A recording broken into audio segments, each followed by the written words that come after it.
안녕하세요. 반갑습니다. 남경필입니다. 날씨가 좀 더워서요. 제가 옷을 좀 벗고 하겠습니다.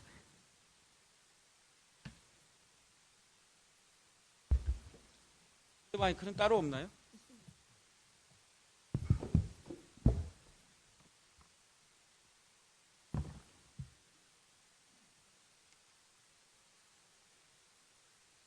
핸드마이크 없습니까?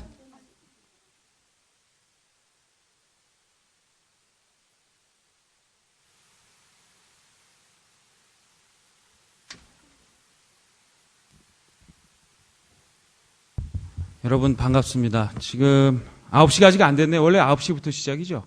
원래 이렇게 일찍 시작합니까? 경기도청회의는? 들어오기 전에 여러분들과 인사를 나눴습니다. 제가 지금 몇 시까지 제가 특강하도록 계획이 돼 있죠? 원래는? 50분이요. 그리고 나서 나갈 때 이제 인사를 하게 돼 있었죠? 그 시간을 제가 좀 세이브 하려고 했습니다. 나머지 시간은 여러분들하고 좀 대화를 좀 하고 싶어요. 그래서 제가 이제 쭉 말씀을 드리고 나서 끝에 가면 정말 하시고 싶은 얘기를 한번 대화를 해봤으면 좋겠습니다. 그동안에 그런 분위기는 아니었다 말씀을 들었는데 말씀 안 하시면 제가 찍겠습니다. 좋은 의견들 말씀 주시고요. 제 노트하고 물 좀 주시겠어요? 제가 사실 어제 일을 좀 하나 고쳐가지고 약간 지금 오늘 발음이 셀 수도 있겠습니다. 양해해 주시고요. 오늘 우리 도청 가족 여러분들과 첫 만남입니다. 그래서 제가 드리고 싶은 이야기, 또 여러분들이 궁금해하시는 이야기, 또 저에게 하시고 싶은 이야기, 이렇게 세 가지 파트로 오늘은 나눠서 이야기를 진행해 보겠습니다. 근데 오늘 아침에 인사를 하다 보니까 한 절반쯤은 제 눈을 탁 쳐다보고 들어오시고 절반쯤은 제 눈을 안 보고 들어오셔서 저는 눈을 마주치는 걸 굉장히 좋아합니다. 그리고 눈 마주친 분, 다음에 이렇게 사람을 만나면요, 대부분 이렇게 눈빛으로 기억을 하는 것 같아요. 그래서 앞으로 저 만나실 때는 눈으로 대화를 시작해 주셨으면 좋겠다는 말씀을 드리고, 교통정책과? 한번 손 들어보세요. 일어나 보세요. 잠깐만요. 교통정책과. 이게 모여왔는구나. 보니까 복장이 제일 자유로운 것 같아서 참 보기 좋았습니다. 앉으십시오. 저는 이렇게 편안한 복장, 저도 사실 오늘은 청바지 입고 오려고 그랬는데, 부지사님이 말리시더라고요. 청바지는 별로 안 좋다. 첫날부터.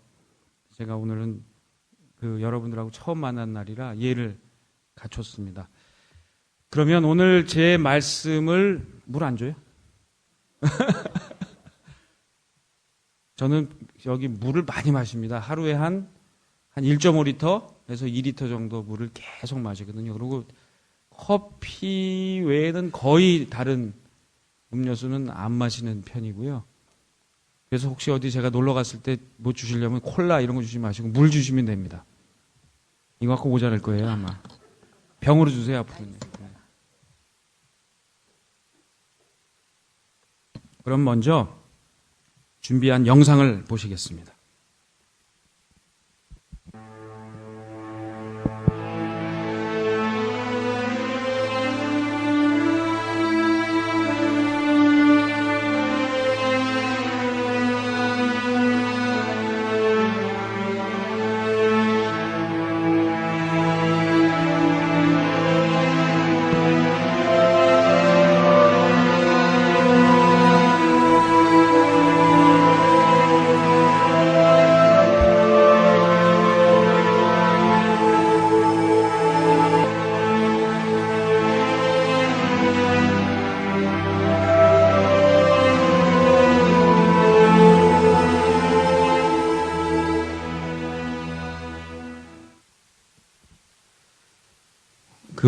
다들 우리 도청 가족 여러분들께서도 우리 다 영상을 보시면 그때 느낌이 떠오르실 텐데요. 저는 이 사고 터지던 날, 일어나던 날, 바로 진도로 갔습니다. 원래 그때 이제 새누리당 이 경선 과정이어서 TV 토론을 하기도 돼 있었는데, 거길 갔습니다. 다 취소하고 그냥 갔죠. 제가 도착한 게 한 7시 반쯤 됐을 거예요. 7시 반쯤 되니까 그 진도 체육관 안에 정치인들이 몰려들기 시작했습니다.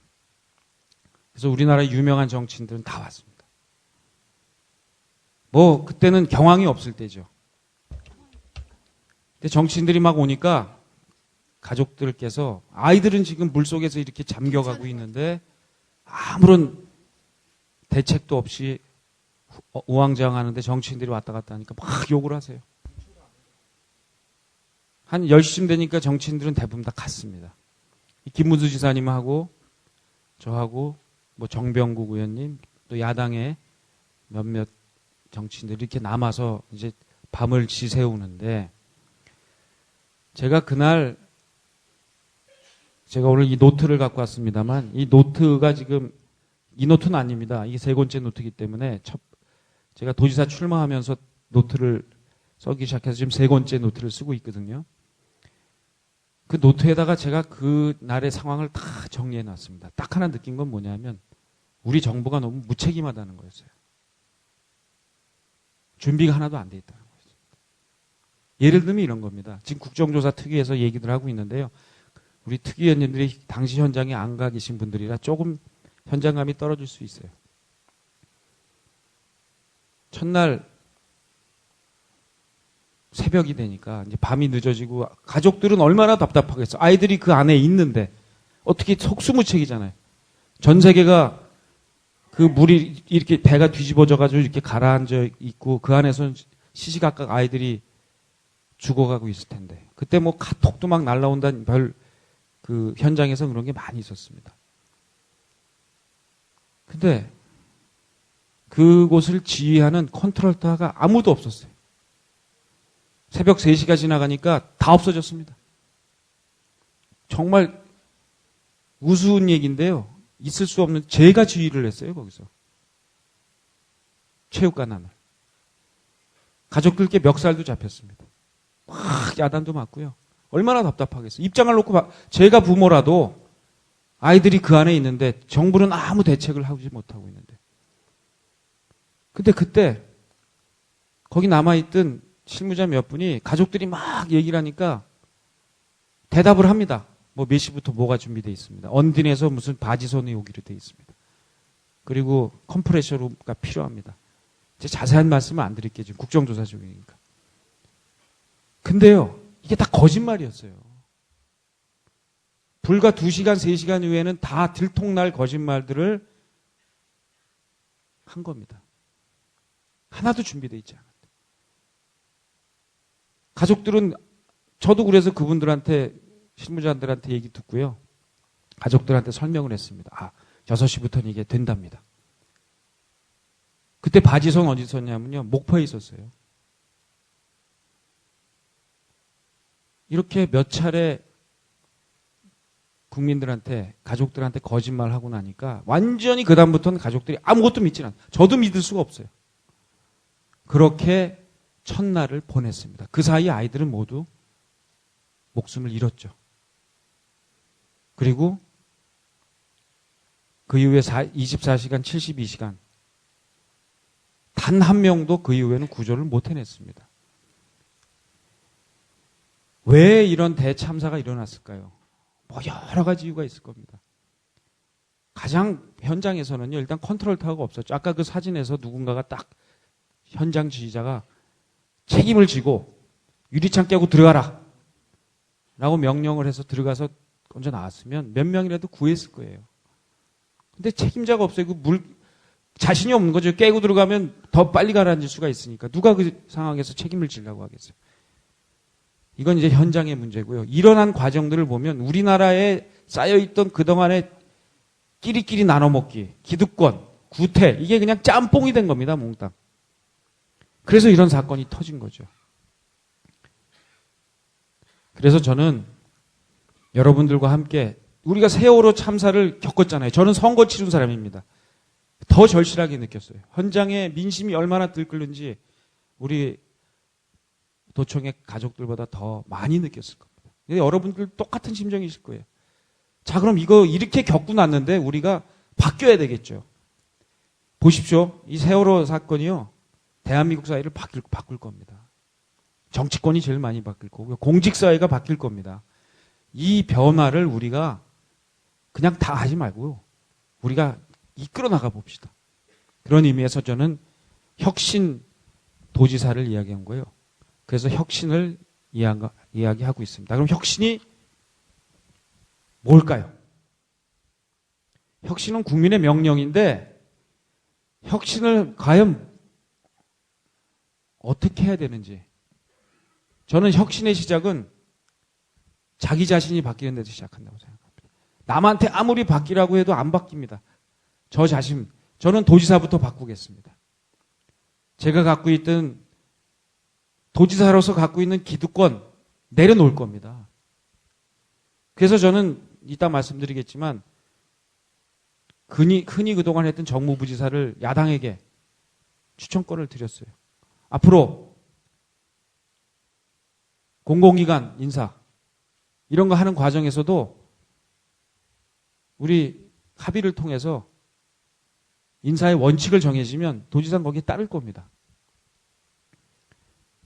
그래서 저부터 바뀌는 것에서 저는 혁신이 시작되고 저는 여러분들 한 분 한 분이 남의 얘기가 아니라 세월호 참사가 일어났던 그 과정을 한번 보시면서 과연 나를 했으면 어땠을까? 내가 선장이었다면 내가 그때 배가 출발할 때 거기를 감독했던 그 담당관이었다면 과연 저 배를 스톱시킬 수 있었을까?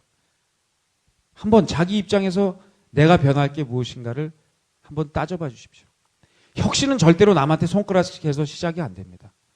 나 스스로가 이 잘못됐다는 것을 인정하고 내가 바뀌는 것이 필요하다는 것을 인정하는 것. 여기에서 저는 혁신이 시작된다고 봅니다. 자, 그러면 혁신은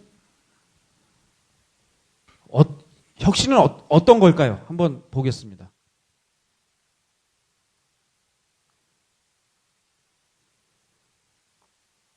이 혁신이 필요하다는 것에 대해서는 뭐 이제 더 이상 이야기할 필요가 없습니다. 혁신하지 않으면 혁명당할 겁니다. 정치권이 혁신하지 않으면 정치권이 깨질 거고요. 우리 공직사회가 변하지 않으면 공직사회도 깨질 겁니다. 국민들이 아마 용서하지 않을 겁니다. 3, 4년 안에 이 파도가 우리한테 몰려옵니다. 우리가 바뀌지 않으면. 저는 그동안 정치권에서 한 17년 동안 있으면서 많이 봐왔어요. 예를 들면 연평도 포격 사건,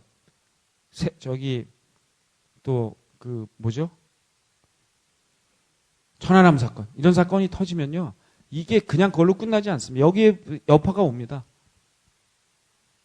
그때 연평도 포격 사건 같은 거는 사실은 종북 세력에게 철퇴를 당한 사건이 됐어요. 자, 이번에 세월호 참사 여당에게 뭐 보수에게 부담이 될까요? 전 그렇다고 보지 않습니다. 정치권 전반, 기득권 세력 전체, 구태에게 큰 변화의 타격이 입힐 겁니다. 3년 안에 저는 바뀔 거라고 봐요. 정치권과 우리 공직사회가 그러한 혁신이 일어날 거라고 봅니다. 그럼 혁신은 뭐냐? 성장은 혁신을 통해서 일어나기 때문에 이 슈페터의 창제적 파괴를 보면 이 미국의 경제학자 슈페터가 한 말인데요. 이 성장했던 기업들, 조직들을 보면 항상 혁신이 있은 다음에 성장이 있습니다. 그래서 창조적인 파괴를 하겠다는 생각을 하셔야 합니다. 그래서 저는 우리 공직자 여러분들 한 분 한 분이 자기 자리에서 어떻게 스스로 변하고 혁신을 할지를 고민해 주실 것을 부탁을 드립니다. 근데 경기도가 혁신을 하려면 스스로 혁신하기 어려워요. 민관과 협업하겠습니다. 그래서 민간으로부터 좋은 영향을 받아들이는 것을 우리 마음을 열고 다 함께 해 주시길 부탁드립니다. 그래서 이 민간으로부터 새로운 혁신의 바람을 받아들일 텐데요. 그래서 저는 이 민간 전문가로 구성된 혁신위원회를 도지사 직속에 두겠습니다. 기존에 있던 혁신위원회는 이미 끝났고요. 이제 새롭게 혁신위원회 시즌2가 시작이 되는데요. 우리 경기도 전체를 어떻게 도와서 새로운 방향으로 이끌어갈까 하는 혁신위원회를 조만간 구성해서 도지사 직속에 두도록 하겠습니다. 자, 그러면 이 혁신이라는 게 몇 가지 키워드가 있습니다. 저는 해보니까요, 현장을 모르면 절대로 혁신이 일어나지 않습니다. 저는 우리 공무원 가족 여러분들께 현장으로 달려가시라는 말씀을 꼭 드리고 싶습니다.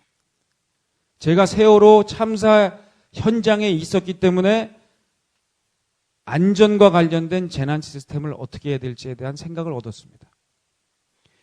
현장에 가서만 진정한 민심의 답을 얻을 수가 있습니다. 자, 혁신의 첫 번째, 현장으로 가십시오. 한번 제가 현장으로 선거 때 갔던 거 한번 보여드릴게요. 무슨 일로 이렇게 오신 건가요? 알바하러 왔어요. 알바. 어떤 알바하러 오신 거예요? 오늘 편의점 알바하러 왔습니다. 편의점 알바해가지고 용돈도 벌고 생활비도 버는 친구들이 많은데 얼마나 힘든지. 파이팅!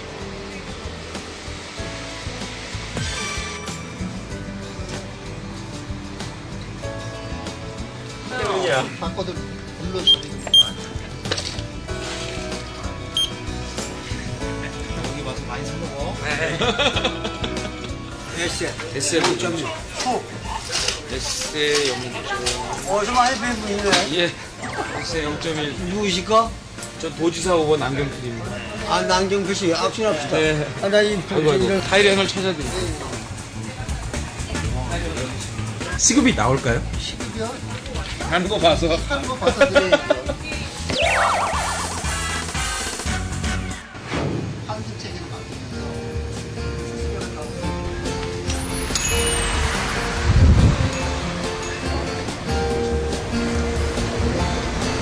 어떡하면 로또 망해 로또를 팔아도 소상인들은 민간 어린이 하신 거 아니에요? 예, 저분은 많이 힘들죠. 저희도 소상인들이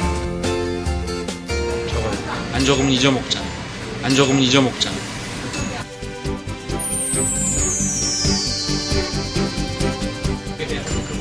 사실은 정책을 내오니까 네.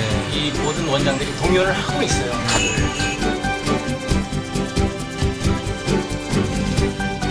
정책적으로 저희가 하면 안 된다 이렇게 얘기할 수 있죠.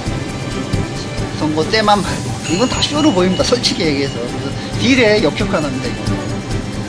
솔직히.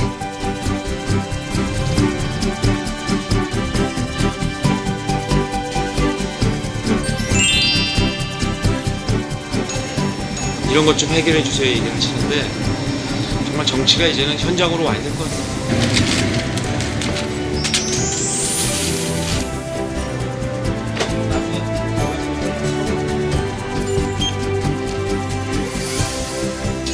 노동의 대가를 얻기 위해서 상당히 힘든 일들을 하고 계신다라는 것을 다시 한번 체험할 수 있었어요.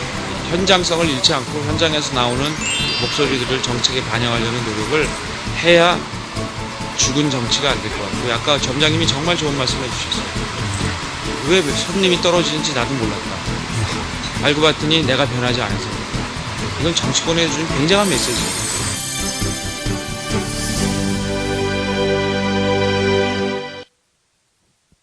제가 선거 때 했던 홍보물 중에 하나인데요.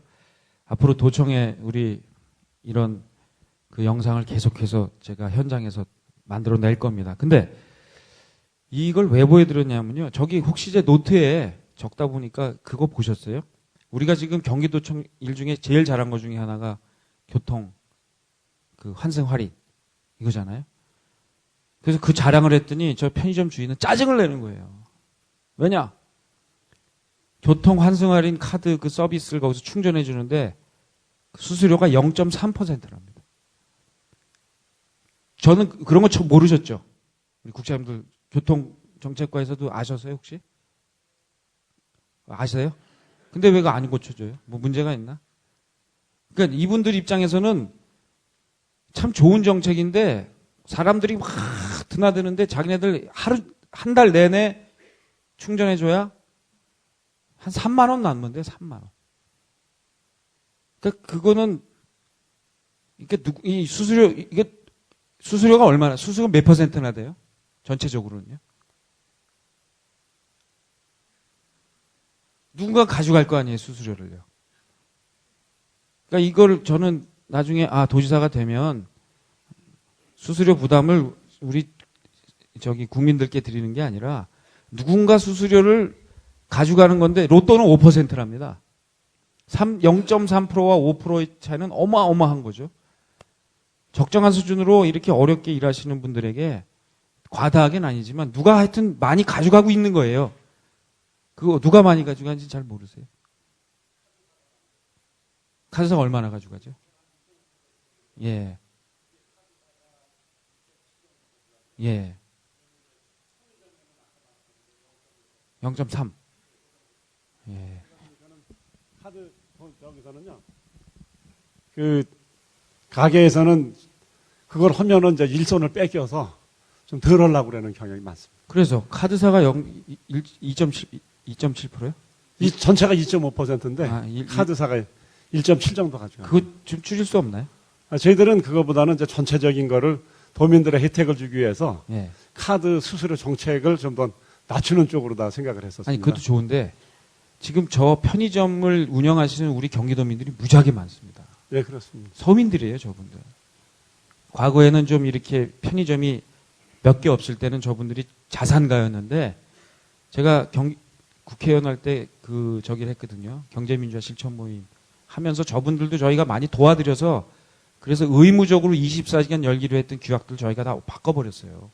그 자살하고 막 그랬잖아요. 저분들이 실제로 잘 사는 분들이 아닙니다. 그리고 굉장히 어렵게 생활하고 있는데 저분들을 위한 정책도 우리 경기도민들, 서민들을 위한 정책이거든요. 그래서 수수료를 0.3%는 너무 과한 너무 약하다는 생각이 들어서 이것도 뭐 전체적인 우리 이용하시는 분들의 수수료를 낮춰주는 것도 필요하겠지만 지금 배분하는 그것도 저는 필요하다는 걸 느꼈습니다. 그래서 저는 현장에서 그걸 이제 배우고 처음 알았어요. 예를 들면 이런 정책을 앞으로 이 현장에 가야만 알 수 있는 정책이라는 생각이 들고요. 또 하나는 선거 때 제가 어떤 아파트 갔더니 어떤 시의원 후보 출마자가 저를 끌고 아파트로 가시더라고요. 군포에서. 물을 틀었는데 막 녹물이 막 쏟아져요. 그래서 보니까 제가 이제 경기도청에 요청해서 봤더니 약 43만 가구 정도가 지금 한 20년 이상 된 노후 이 상수관을 쓰고 있어서 대부분 녹물이 나온대요. 물론 이제 지자체하고 같이 협의해서 할 일이지만 지자체도 한 9개 정도 지자체는 지금 자체적으로 이런 조례를 만들어서 준비는 하고 있는데 예산이 없어서 못하니까 이런 상수도 배관을 바꿔주는 것을 도화시가 어떻게 해나갈지 이런 것들이 저는 생활 밀착형 그리고 현장에서 나오는 공약이 아닌가. 또 하나는요. 우리 이제 7월 중순부터 그거 하잖아요. 입석 금지. 대책을 마련을 했는데 저는 믿업지가 않아요. 사실은. 제가 현장에 나가보니까요. 선거 때 그거 잘 될지 모르겠는데 그래서 우리 다음 주에 우리 교통국하고 해서 저대로 한번 점검 한번 해봤으면 좋겠어요. 현장 나가서 지금 이제 여쭤봤더니 교통카드를 분석해서 어디 몇 대가 더 필요하다라고 이렇게 지금 해놨다는데 이거 시행되는 첫날부터 만약에 교통 대란이 일어나고 버스 대란이 일어나면요. 우리 경기도 공무원들은 쥐구멍을 찾아야 될 겁니다. 그래서 그 불편함과 대란을 최소화할 수 있는 대책을 우리 다음 주에 주초에 월요일, 화요일이 가장 많은 출근자들이 있기 때문에 그날 현장에 나가서 한번 점검해보는 그런 적을 했으면 좋겠습니다. 그래서 저는 현장으로 가자 하는 말씀을 드릴게요. 다음은 두 번째 소통입니다. 소통. 소통과 관련된 동영상 한번 보시겠습니다.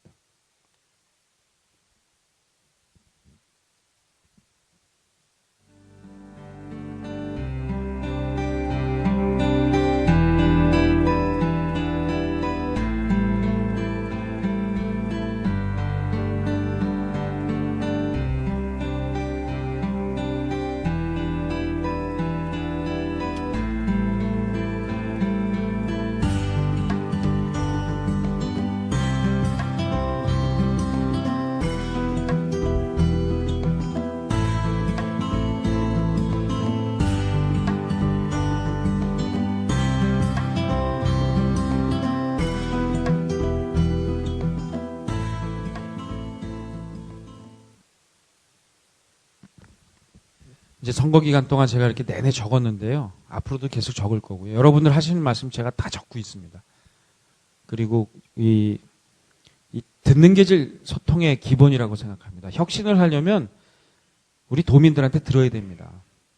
좀 이따 제가 말씀드리겠지만 이제 날짜 정해서요. 제가 매주 시간 정해서 우리 민원인들을 직접 만날 겁니다. 선거 때 사실 저는 그 유세를요. 유세차에서 안 했습니다. 이렇게 위치해서 안 하고 바닥에서 제가 유세했거든요. 맥주 박스 몇 개 들고 다니면서 그 박스 위에 올라가서 제가 키가 크면 안 할 텐데 키가 조금 해서 박스 위에 올라가서 유세를 했습니다. 눈높이를 맞추고 유세를 했고요. 그리고 이 대화를 했습니다. 과거에 이제 유세 그러면은 그 중앙에서 높으신 분들이 와서 사자우를 확 토하고는 가버리잖아요. 음악 빵빵빵빵 틀고 사라지는데 저는 이번에 선거운동 그렇게 안 했거든요. 저는 앞으로 도정 운영할 때도 우리 국민들하고 도민들하고 눈높이를 맞췄으면 좋겠어요. 여러분들도 제가 이 소통에 제일 중요한 거는 듣는 건데요. 말하는 게 아니라 듣는 겁니다. 얼마나 잘 듣느냐가 소통의 달인이냐 아니냐를 결정합니다. 근데 제가 이제 이번에 무슨 연정하겠다. 또 제가 옛날에 국회 선진화법을 국회에서 만들었거든요. 이런 것들을 제가 했던 일들이 어떻게 얻은 거냐면요. 국민들이 뭐 새누리당이다 무슨 새정치다 이거 상관없이 뭐 나이가 젊다 연세 들었다 이거 상관없이 뭐 내가 경상도 출신이다 전라도 출신 이거 상관없이 남성이다 여성이다 상관없이 일반적으로 하는 얘기들이 있어요. 국민들이 공통적으로. 예를 들면 국회의원들 쌈박질 좀 그만해라. 그리고 왜 대통령은 맨날 그 예스맨들만 쓰느냐. 왜 야당을 포용하지 못하느냐. 야당 국회의원들하고는 밥 한 번도 안 먹냐. 아까도 저기 편의점 주인도 그러시잖아요.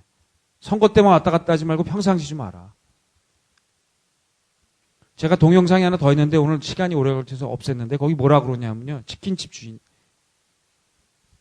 경기도 도지사 되면 공무원 부패 좀 없애달래. 부패가 있는지 없는지 모르겠지만 국민들은 그렇게 얘기해요. 공무원들 썩었다. 세월호 참사가 그냥 일어나냐. 썩은 기업인과 썩은 공무원들이 결탁한 거 아니냐. 이렇게 생각하고 있어요. 대부분 국민들이.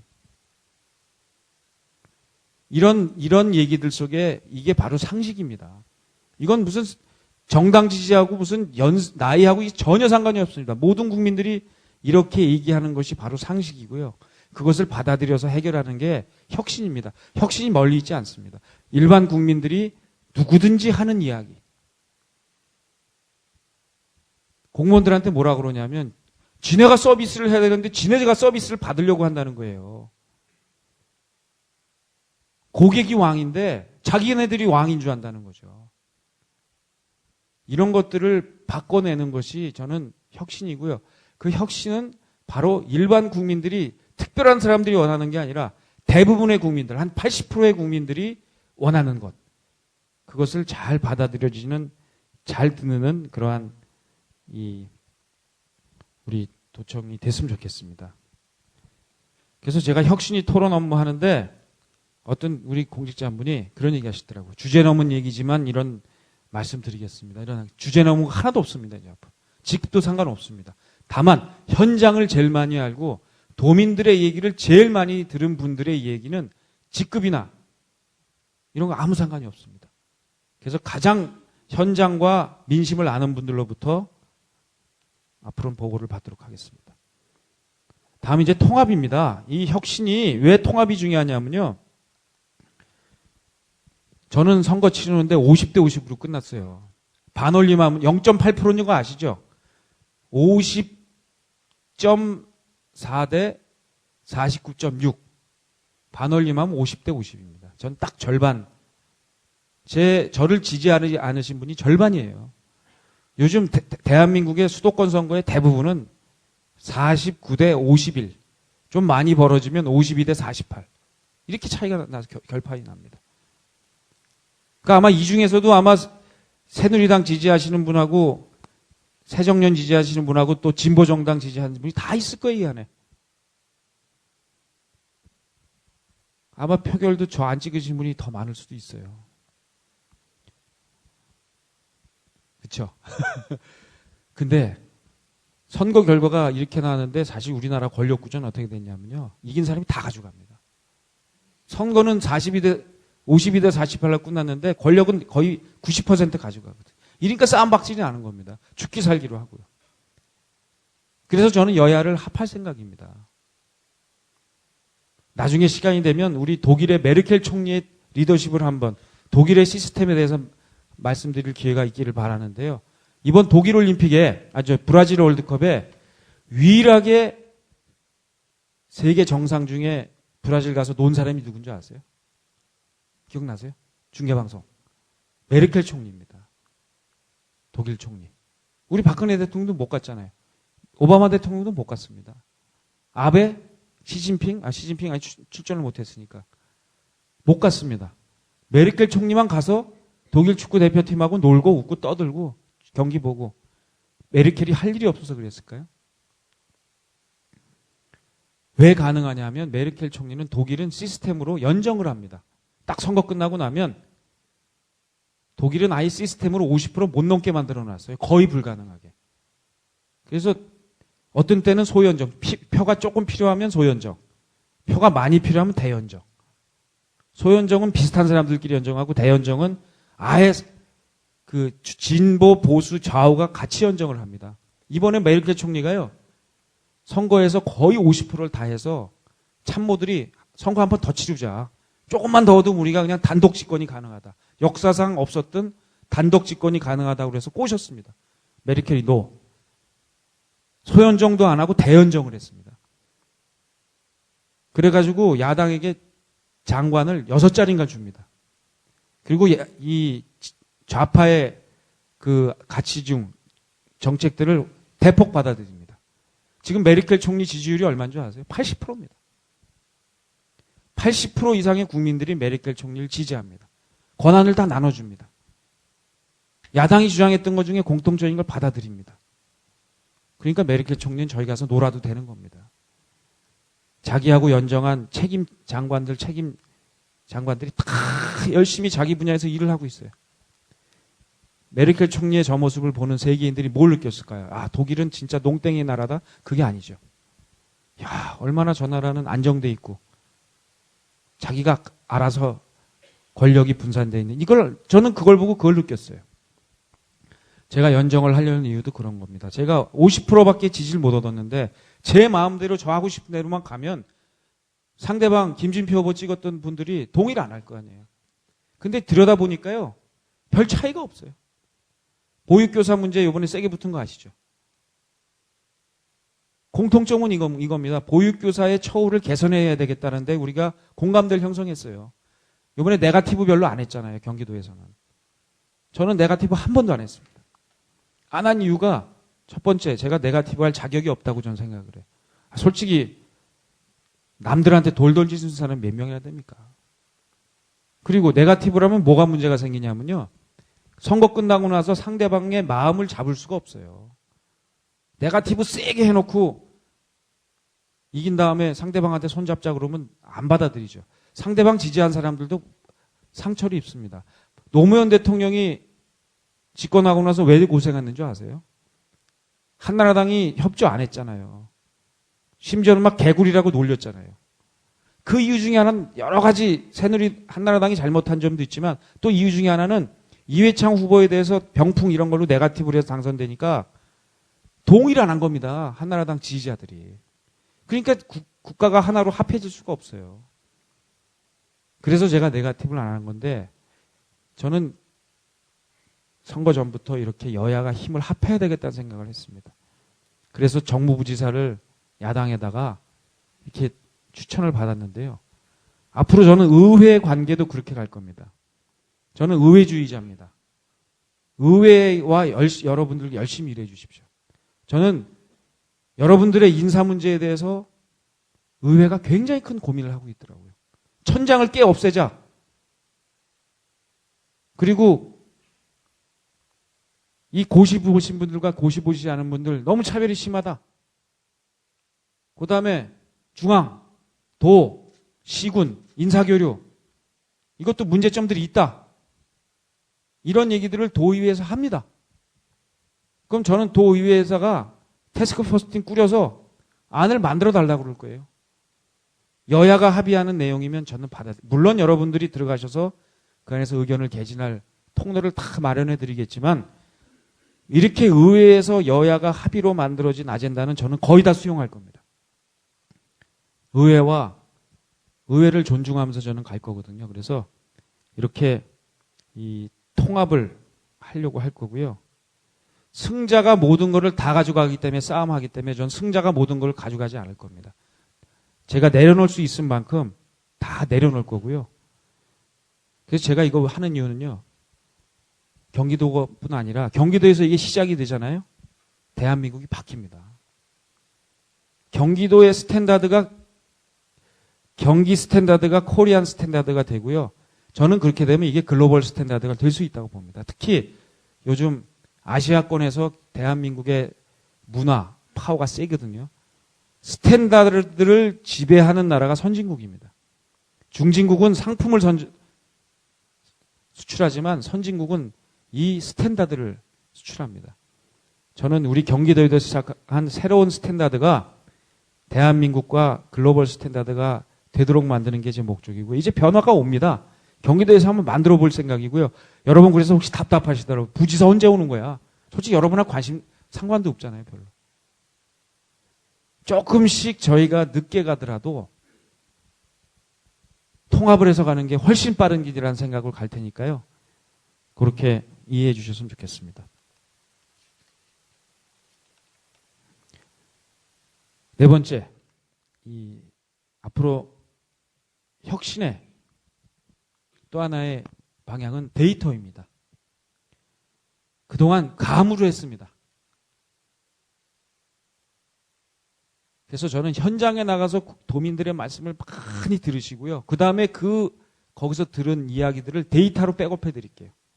그래서 빅데이터를 우리 경기도에서 대한민국 최초로 시작을 할 겁니다. 서울시에서 심야버스 운행이 빅데이터를 기반으로 해 성공한 거 잘 아실 겁니다. 저희는 그 정도가 아닐 겁니다. 이 빅데이터를 이용해서 예를 들면 이런 거죠. 안전과 관련돼서도요. 빅데이터 우리가 갖고 있는 거, 우리 경기도에 있는 빅데이터입니다. 그 이용을 하면 수원시 지동 어느 거리에 몇 시부터 몇 시까지 여성들을 상대로 한 성범죄가 빈번하게 일어난다는 것을 알 수가 있습니다. 그러면 저희 경기도에서는 여성들에게 저희 어플리케이션을 받거나 한 이런 여성들에게 그 시점에 혹시 그곳 다가서거 있거나 워닝을 드릴 수가 있어요. 조심하십시오. 그리고 경찰관을 그곳에 그 시간대에 배치를 해서 여성들을 대상으로 한 범죄 행위가 일어나는 것을 미리 예방을 할 수가 있습니다. 예를 들면 우리가 소상공인을 이제 창업을 지원해야 될 텐데요. 치킨집 100개 생기면 제가 오늘 사실 치킨집 아르바이트도 있는데요. 그건 오늘 뺐습니다. 무지하게 힘들어요. 100개가 생기면 90개는 망합니다. 그분들은 대부분 여러분들의 미래일 수도 있어요. 퇴직하고 나서 60세에 퇴직하고 났는데 앞으로 한 30년을 더 살아야겠는데 그럼 뭔가 좀 자영업을 해야 되겠다. 치킨집이 손쉬니까 내거든요. 다 망합니다. 경험도 없고 데이터가 없어서 그래요. 저희 빅데이터를 분석하면요. 성남시 무슨 동 요 거리가 맥주 소비량이 무지하게 많다는 것을 카드 데이터 분석을 하면 나옵니다. 그럼 우리가 소상공인들 창업하는데 내시려면요. 여기다 내십시오라는 얘기를 해드릴 수가 있습니다. 이 빅데이터는 무지하게 많이 경기도 내에 있는 유수의 기업들을 하고 저희가 지금 조인을 하고 있습니다. 카카오톡이 같이 할 거고요. 아마 네이버도 같이 하게 될 겁니다. 그리고 경기도 내에 있는 병원들과 우리가 협조할 수 있습니다. 건강 데이터 다 만들어낼 수 있습니다. 기상청 데이터, 우리가 갖고 있는 CCTV, 119 신고, 민원 접수. 제가 이 녹슨 상수관 이것도요, 빅데이터로 대강 분석해 보니까 어디에서 민원이 많이 들어오는 게 나와요. 그래서 우리가 데이터를 근거로 해서 여러분들이 민원을 해결해 드리고 접근하고, 그래서 저는 빅데이터를 이제 좀 이따 설명을 드리겠습니다만, 빅데이터를 통해서 경기도에서 최초로 대한민국에서 가장 앞선 디지털 행정을 펼칠 겁니다. 여러분들 업무하는 게 확 바뀔 거예요. 그냥 주먹구구가 아니라 감이 아니라 현장에서 들은 얘기와 데이터를 접목시켜서 정말 우리 서비스, 경기도가 진짜 서비스는 최고다 라는 이야기들을 혁신적으로 한번 만들어 가도록 할 겁니다. 그래서 이 현장과 소통, 통합, 데이터를 통해서 새로운 경기도를 만들어 나겠다. 그래서 저희가 목표하는, 이거 왜 합니까? 바로 우리 도민들의 행복을 위해서 하는 거죠. 도민들의 행복은 뭐냐? 바로 일자리가 넘쳐야 되고요. 안전한 공동체가 돼야 되고 따뜻한 공동체가 되어야 되는 겁니다. 그래서 이제 저희가 목표하는 것은 첫째, 일자리 넘치는 경기도를 만들어 가야 되는데요. 여러 가지 공약이 있습니다. 이거는 앞으로 구체적으로 여러분들과 함께 만들어 갈 텐데요. 예를 들면 경제민주화가 일자리에 도움이 됩니다. 제가 경제민주화 실천 모임 대표를 했는데요. 그 자동차, 작년에 중소기업에서 제조업에서 12만 개의 일자리가 늘어났습니다. 분석을 해보니까요, 자동차 부품 회사예요. 왜 가능했냐? 일부 우리나라 자동차를 거의 독점하고 있는 그 회사들의 이 불공정 행위를 저희가 규제를 했어요. 예를 들면 이런 겁니다. 그 회사가 이런 걸 요구했어요. 우리가 하고 거래하는 회사는 경쟁하고 있는 다른 외국 자동차 회사에게 부품 수출을 못하도록 했습니다. 이거는 안 되죠. 그걸 풀었어요. 그러니까 자동차 부품 회사의 매출이 늘어나고 일자리가 늘어나서 약 8만 개의 일자리가 자동차 부품 회사에서 만들어졌습니다. 이렇게 경제민주화는 새로운 일자리를 창출해낼 수 있어요. 슈퍼맨 펀드, 이것도 이제 청년 창업을 하기 위해서 펀드를 만들 거고, 여기 어떤 기업들이 올 거냐면요, 우리나라 대표적인 기업들이 들어와서 멘토링을 해줄 겁니다. 청년들 창업을 위해서. 여러분들은 이제 같이 일하셔야 돼요. 예를 들면 제조업의 SK케미칼, 우리 경기도 기반의 기업들입니다. 카카오톡, NC소프트, 그 다음에 유통업체 이마트, 파리크로아상, 7개의 대한민국을 대표하는 기업들이 들어와서요, 이분들이 청년 실업 창업하는데 도와드릴 겁니다. 딴 분들은 아니고요, 최고 경영자들이 올 겁니다. 이분들이 우리 경기도청의 우리 직원 가족들과 함께 멘토 해주고요, 마지막에는 M&A까지 해줄 겁니다. 정말 좋은 회사면 자기네들이 사서 그냥 기술만 빼가는 게 아니라 좋은 모델은 사서 자기네들 새로운 모델로 할 겁니다. 이게 왜 가능하냐? 파리크로아상 같은 경우에 사실은 별로 경제민주화에 관심이 없었어요.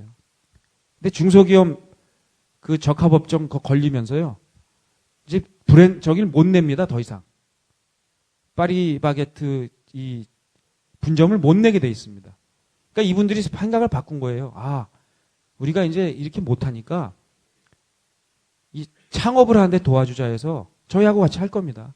빵 기술은 많은데 자기들이 소자본 갖고 골목길에서 하고 싶으면 저희를 찾아올 겁니다, 이제. 그래서 함께 그분들이 도와주고 창업시켜주고 새로운 브랜드가 만들어지면요, 그것은 또 자기네들이 M&A 할 수가 있는 거죠. 이렇게 해서 우리 경기도가 청년들 얼마나 답답하겠어요. 취업이 안 되는데 맨날 다 고시 공부만 하잖아요. 그래서 이렇게 또 하나 농축수산업 이거 경기도에다 기가 막힌 그 기회가 있습니다. 제가 국회에 있으면서 앞으로 그 할 일 중에 하나가 우리 대한민국을 둘러싸고 있는 흔히 이야기하는 4대 강국 있잖아요. 미국, 중국, 일본, 러시아.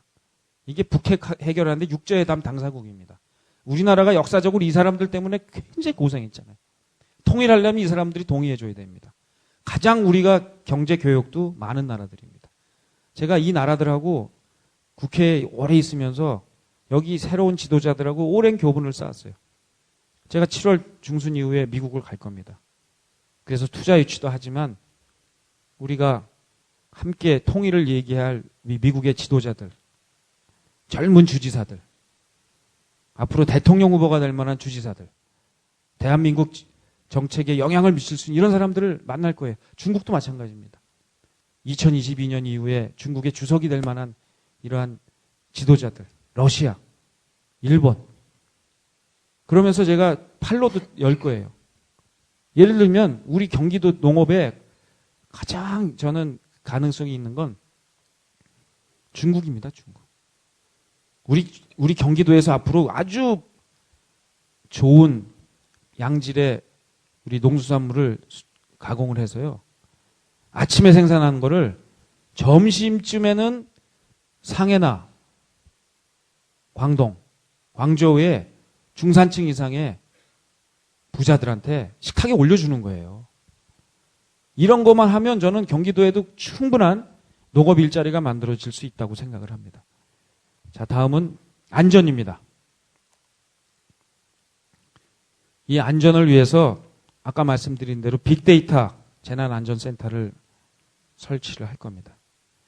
재난총괄 조정회의를 만들 겁니다. 도지사가 책임집니다. 좀 이따 시스템에 대해서 말씀을 드리겠습니다. 이 CCTV 문제, 안심택시, 뭐 이런 굿모닝 버스는 이제 좀 이따 또 설명을 드릴게요. 다음, 따뜻한 공동체. 결국은 이게 따봉마을이 제가 따뜻한 공동체를 만드는 아주 중요한 정책이 될 겁니다. 또 어르신 문화 즐김센터, 다문화 가정 지원, 의료검진 서비스, 그리고 그동안 뭐 우리 김문수 지사 시절에도 워낙 무한 돌봄 사업 이런 것들 잘하셨죠. 자, 이런 걸 통해서 우리 경기도를 이렇게 만들어요. 주부들이 아침에 일어나서 출근하는데 따봉마을에다가 아이들 좀 이렇게 편안하게, 또 아침 시간에 출근하는 분들이 이 따봉마을을 통해서 좀 편안하고 안전하게 이 출근할 수 있도록, 마음이 편안하게 갈 수 있도록 해드릴 거예요. 어르신들은 이 어르신 문화즐김센터를 우리가 만듭시다. 그래서 어르신들 일어나가지고 아침에 눈 뜨고는 할 일이 없으셔가지고 노인정 가가지고 고스톱 치시잖아요. 노인정 가보셨죠? 요즘 모양이 딱 공통적인 게요. 고스톱 치는데 옆에 꼬맹이들이 있습니다. 누구냐? 엄마, 자기 딸들, 애들 돌봐주느냐고 할머니들이 와서 노인정에 할머니 반, 애들 반이에요. 아침에 일어나서 우리 어머님, 아버님들이 즐겁게, 야, 오늘 놀러 가자. 이런 센터를 만들어 드립시다. 대학생들, 우리 기숙사, 제가 요새 다녀보니까요, 장학금, 이 등록금 문제 많이 지금 완화가 되고 있습니다. 대신 요구하는 게 기숙사예요, 기숙사. 우리가 경기도가 주도적으로 해서 경기도 내 학생들이 공동으로 이용할 수 있는 기숙사를 만들어 주십시다. 도땅들이 있거든요. 거기서 학교에서 셔틀버스만 운행해주면 좋은 기숙사가 만들어, 여기서 청년들이 아주 행복한 아침을 맞을 수 있게 해줄 거예요. 슈퍼맨 편도 아까 말씀드렸잖아요. 청년 창업들, 청년들 백수들이니까 얼마나 아침마다 괴롭겠습니까? 아침에 일자리로 나가게 해주는 게 최고의 저는 복지라고 생각하거든요. 아까 빅데이터를 이용해서 농민 자영업자들에게 앞으로 생각하는 건 이런 겁니다. 집에다가 냉장고에다가 우리 경기도에서 나눠드린 뭐 하나 이렇게 붙여놓으면 집집마다 가정마다 원하는 데이터들이 있어요. 핸드폰도 좋고. 그래서 아침에 눈을 탁 뜨면 농민들한테 필요한 정보가 집에 냉장고에 쫙 보이든지 자기 핸드폰에 떠집니다. 오늘 날씨가 몇 도고 몇 시부터 더워지니까 고추 따는 거는 몇 시 이후에는 하지 마십시오. 이런 정보들을 우리가 경기도에서 도민 한 분 한 분한테 인포메이션을 다 드릴 수가 있는 겁니다. 셀러리맨들 아침 출근하는데 앉아서 편안하게 갈 수 있도록 해드리는 거. 그래서 제가 앞으로 우리 경기도정의 방향을 굿모닝 경기도로 정했습니다. 그래서 경기도의 아침, 경기도민들이 아침이 행복하게 해드립시다. 그래서 굿모닝 경기도를 만드는데 일을 하려면 저는 경기도청 공무원들부터 아침이 행복해야 된다고 생각을 하거든요. 그래서 한번 제가 생각하는 것을 말씀을 드리겠습니다. 자, 일단 우리 경기도민들 행복하기 위해서 경기도청 공무원들부터 행복해야 되는데요. 일단 도지사가 주재하는 회의는 9시 전에는 안 하겠습니다. 우리 국장님들도 대부분 자율이시지만 웬만하면 9시 전에는 회의하지 맙시다. 8시에 회의하면 국장님들 7시 반에 나오고 과장님들 7시에 나오고 나머지 직원들은 더 일찍 나와야 되잖아요.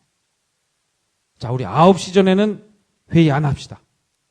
두 번째, 제가 이렇게 국회에 있으면서 우리 국회가 욕먹는 것 중에 하나가 뭐냐면요. 불확실해요, 미래가. 도대체 이 인간들은 무슨 부동산 정책을 한다고 그래놓고서 언제 입안이 될지 모르니까 시장이 반응을 하는데 불안한 거예요.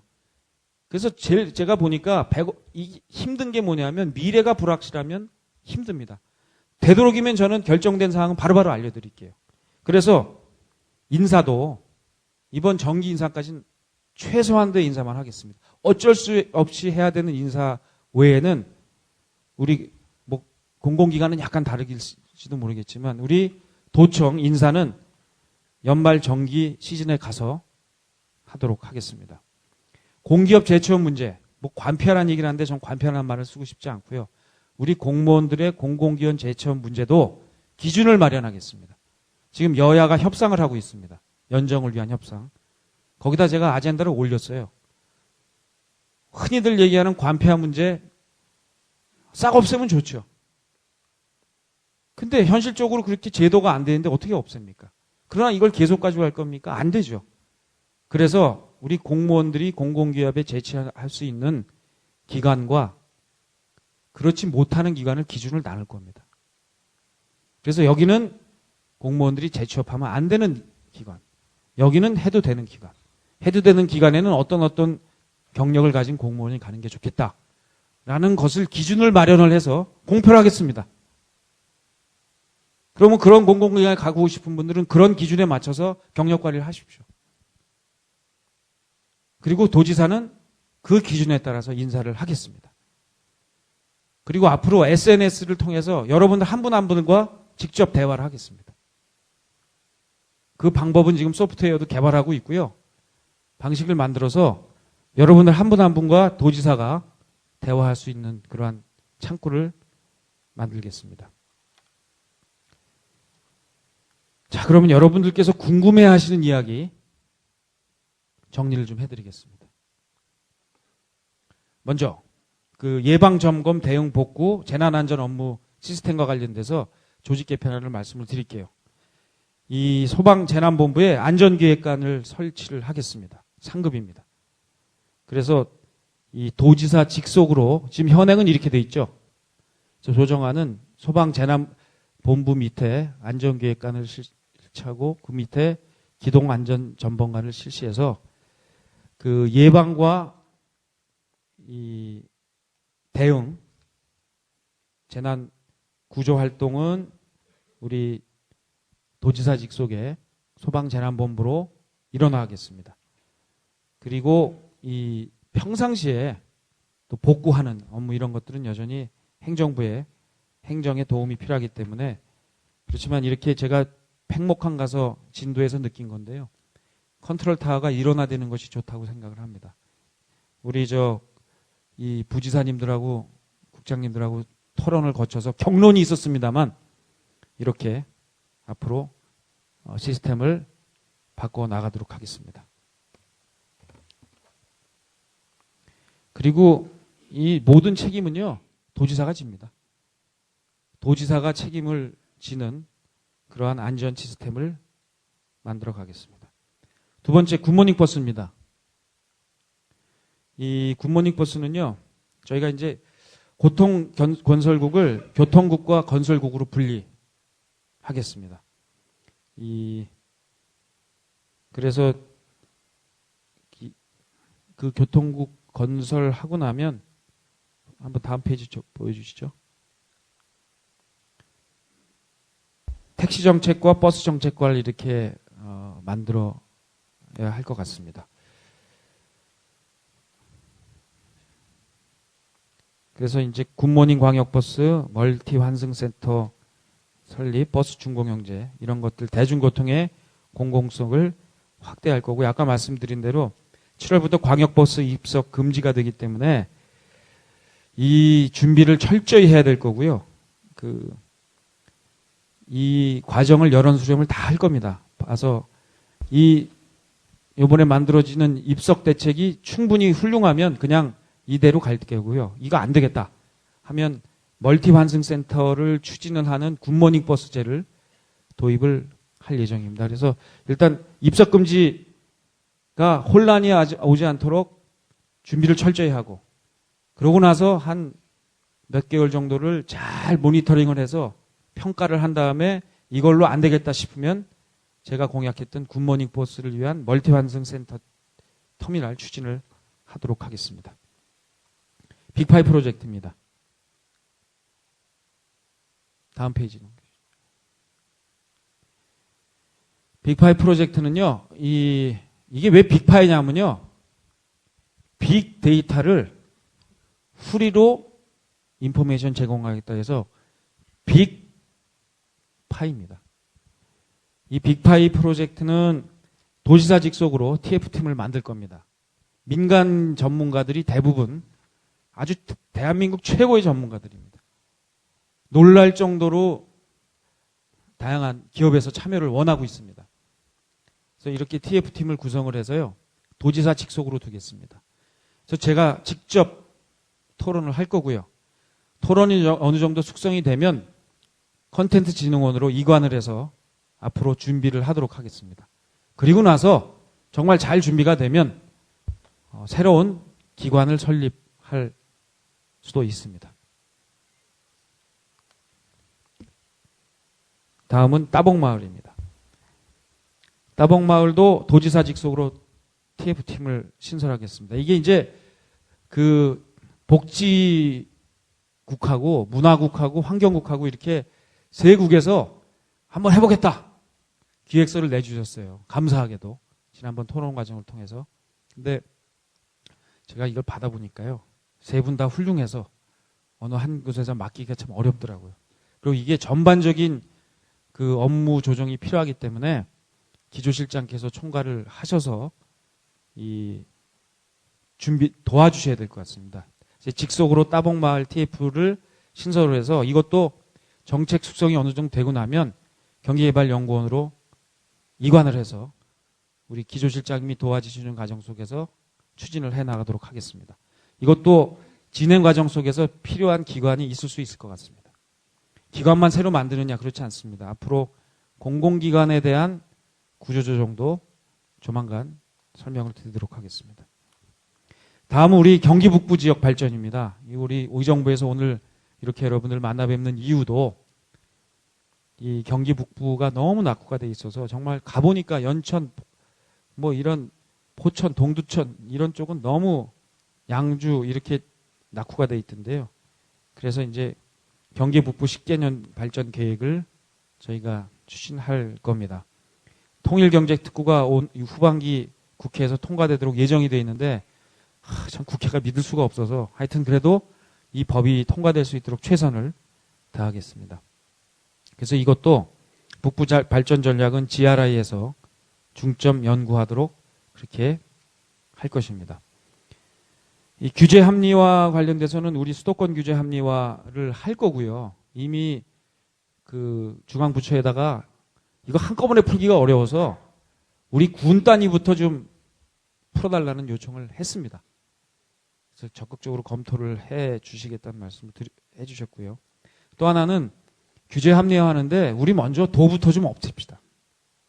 우리가 옛날에는 계속 중앙에다가 뭐 좀 풀어달라고 했는데 그러지 말고 우리 도가 갖고 있는 권한들을 가능한 것들은 시군으로 이관하고 시군에서 또 쓸데없이 갖고 있는 규제는 풀어주고 이렇게 도가 먼저 솔선수범했으면 좋겠고요.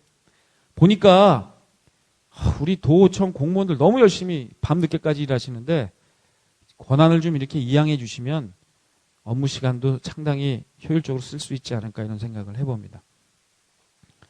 자, 이렇게 이런 걸 통해서 저는 더 나은 경기도를 만들어 갔으면 좋겠습니다. 특히 아침이 행복한 굿모닝 경기도를 2018년이 되면, 그래도 남경필 도지사 취임하고 경기도에 그냥 그동안 훨씬 소통도 좋아지고 현장도 강화되고 데이터를 이용해서 그동안 보지 못했던 새로운 행정 서비스를 경기도가 하는구나. 거기다가 보니까 이게 의회도 그냥 맨날 싸움하는 게 아니라 여야가 힘을 합해서 도민들을 위해서 일할 수 있도록 하는 그러한 정치를 펴는구나. 그래서 우리 행정과 의회가 서로 긴밀하게 협조를 해서 서로 견제도 하지만 도움을 받는 이런 관계가 돼서 경기도가 확 달라졌고 그래서 우리 경기도민들의 아침이 편해졌다 하는 말씀을 드릴 수 있도록 해주시기 바랍니다. 책임은요, 제가 지겠습니다. 여러분들이 의욕적으로 일하시다가 실패하는 것에 대한 책임은 제가 지겠습니다. 거기서 성과가 나오면 여러분께 돌려드리겠습니다. 그 인센티브는 여러분들이 원하시는 게 무엇인지 잘 파악해서 그 인센티브는 여러분들께 드리겠습니다. 그러나 시도하지 않고 일하지 않고 몸 빼고 이렇게 하는 분들은 저는 같이 일 안 할 겁니다. 먼저 적극적으로 해주시고 실패를 두려워하지 않고 하는 그러한 자세를 보여주십시오. 도지사는요, 여러분들 감시하는 자리가 아니고 여러분들과 함께 같이 일하는 사람입니다. 저하고 일해 보시면 알겠지만 저는요, 사람을 믿으면 일을 드립니다. 그리고 저는 놀 겁니다. 도민들 만나고요. 현장을 갈 거고요. 즐겁게 일할 겁니다. 그거는 여러분들께 권한을, 저 부지사님들하고 국장님들한테요, 우리 본부장님한테 권한을 팍팍 드릴 거예요. 그럼 제가 권한을 팍팍 드리면 아마 또 국장님들이 우리 과장님들한테, 팀원들한테 권한을 드릴 겁니다. 그렇게 해서 저는 저희가 한 팀이라고 생각합니다. 제가 그동안 해온 정치도 앞으로 꿈꾸는 정치도 이제 한 사람의 카리스마를 가진 지도자가 세상을 끌고 가던 시간 지났습니다. 그럴 수가 없어요. 우리 대한민국도 그런 규모가 아니고요. 그런 갈등 구조가 아니고 그런 국계적인 위상이 아닙니다. 경기도는 작은 대한민국입니다. 경기도도 도지사 혼자 끌고 갈 수가 없습니다. 제가 앞으로 추진할 건요. 특별법 만들어서 국회에다 지금 부탁할 거예요. 여야 합의로. 경기도에 부지사 자리 한 4자리, 5자리 더 만들어 달라고 그럴 겁니다. 지방장관 같은 역할 할 수 있는 자리 달라고 그럴 겁니다. 그래서 각 분야를 맡는 그러한 분들을 모셔서 그분들한테 책임지우고 일하게 하고 도지사는 더 큰 세계에서 더 큰 고민하고 그리고 현장으로 가서 도민들하고 소통하고 우리 공무원 가족 한 분 한 분하고 소통하면서 이렇게 일을 펼쳐나가도록 하겠습니다. 굿모닝 경기도를 만들기 위해서 우리 함께 노력해 주실 것을 부탁드립니다. 감사합니다. 네, 좋은 아침 열어주신 지사님께 진심으로 감사드립니다.